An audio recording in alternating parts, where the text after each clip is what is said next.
Fierravanti-Wells. Thank you, Mr Acting Deputy President. I rise to speak about compensation post-Wuhan and inter alia the port of Darwin. Australians will no longer accept business as usual with the communist regime in China. Failure by the CCP to properly follow World Health Organization procedures has killed hundreds of thousands and caused huge economic damage. Domestic and collective international action is needed.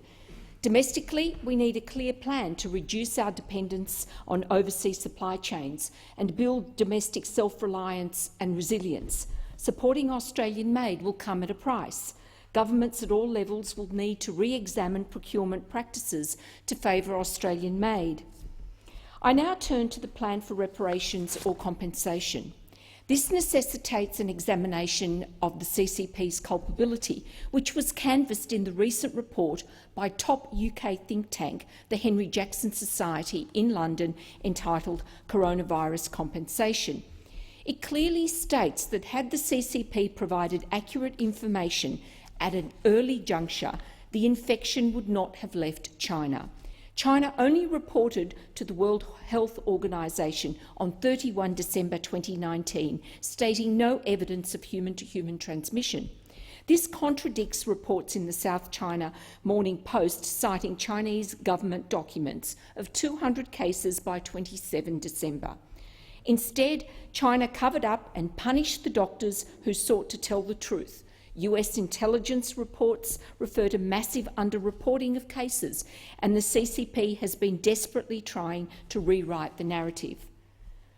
We are now in recession, with loss of jobs and livelihoods. Billions of dollars have been borrowed. Australian taxpayers will need to shoulder the enormous burden of repaying the debt.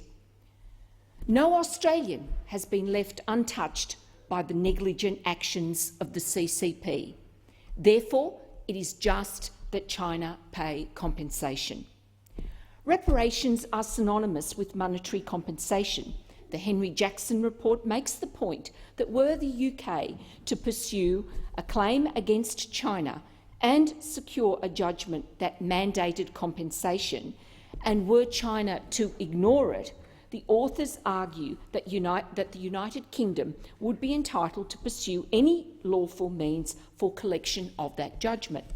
On the collective international front, given closer economic ties between the Five Eyes and indications given by President Trump and Secretary Pompeo that China must pay, the possibility of international action should be considered.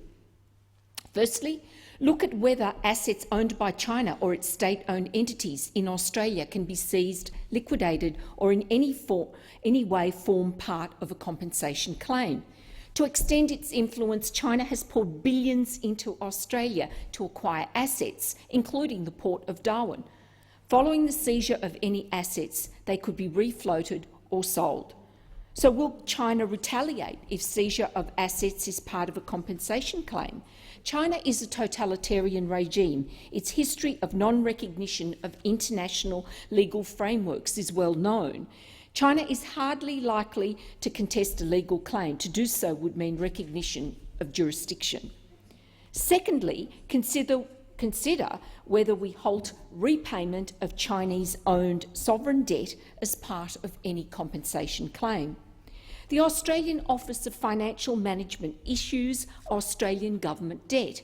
The total Australian debt owned by China or its entities is not publicly available because the public register only identifies ownership of less than half all Australian government debt.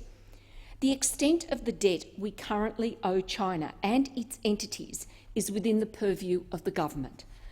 A 2015 analysis by the Royal Bank of Canada suggested that China may own as much as 20% of all Australian government debt.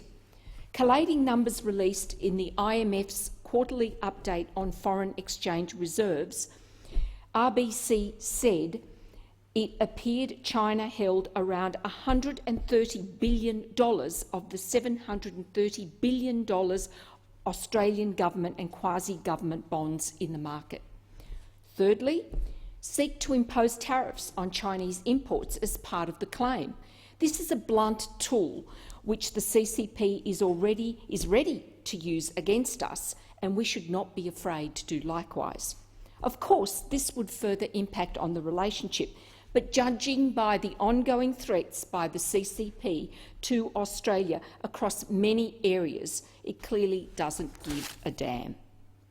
I now turn to the Port of Darwin. The lease should never have been granted, and we should be looking to break it, not only as a practical demonstration of asserting our national sovereignty and security, but potentially as part of any compensation claim. Following its win in August 2012, the CLP started exploring privatisation of assets, including the port. Consultants were engaged, reports prepared throughout 2014, and in January 2015 an exploratory process to gauge interest was launched. 33 investors, including Australian and European companies, as well as Chinese-owned Landbridge, registered an interest.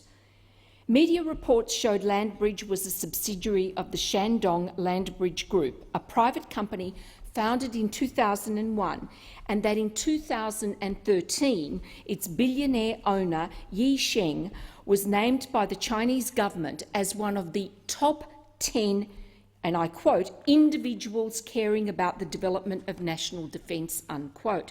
It was found to have extensive links to the CCP and the PLA.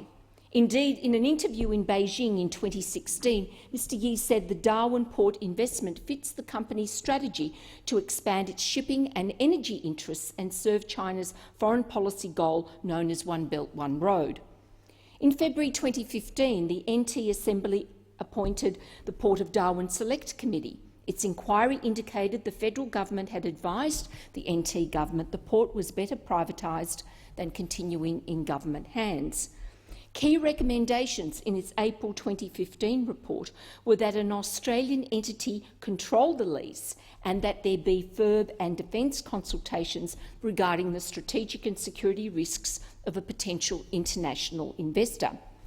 On 14 September, Malcolm Turnbull became Prime Minister. The day after, FIRB contacted Landbridge, indicating the lease and purchase of shares in the port operator were exempt under the Foreign Acquisition and Takeovers Act because assets owned by state, territory and local governments were exempt from FIRB scrutiny. On 13 October, then Chief Minister Giles announced the 99-year lease was valued at $506 million and included Landbridge taking a controlling stake in the port operator Darwin Port. The lease process raises the legitimate question as to why, given the years of lead time, that more effort was not made by those in key federal ministerial positions and those advising them to remove the foreign investment exemption, given the national security implications of allowing such a critical strategic asset to be handed over to an entity with such known and close ties to the CCP and PLA. Those in key positions included then Defence Secretary Richardson, who at the post-lease Senate inquiry sought to defend his department's actions in the face of strident criticisms from ASPI and the National Defence Association. And then DFAT Secretary Varghese, now UQ Chancellor, overseeing the debacle of the Pavlou expulsion following his criticisms of CCP activities at the university. I note that then Trade Minister Robb left Parliament in January 2016 and some months later took an annual $880,000 job with Landbridge, and he is still promoting BRI in Victoria. Perhaps the answer to the why lies in the fact that the lease decision was made against the background of years of dealings between Canberra and Beijing. On 7 October 2013, PM Abbott attended APEC in Bali. After meeting President Xi Jinping, he expressed confidence that he could get a free trade deal with China within 12 months. Both leaders met again on a number of occasions in 2014. And on the 17th of November, President Xi addressed a joint sitting of our parliament. The next day, Minister Robb announced the $18 billion FTA, and the FTA was subsequently signed June the year after. Regardless of why the lease was signed, national security imperatives, including threats from China, China's actions in the South China Sea, and the growing military requirements are such that the lease should now be broken.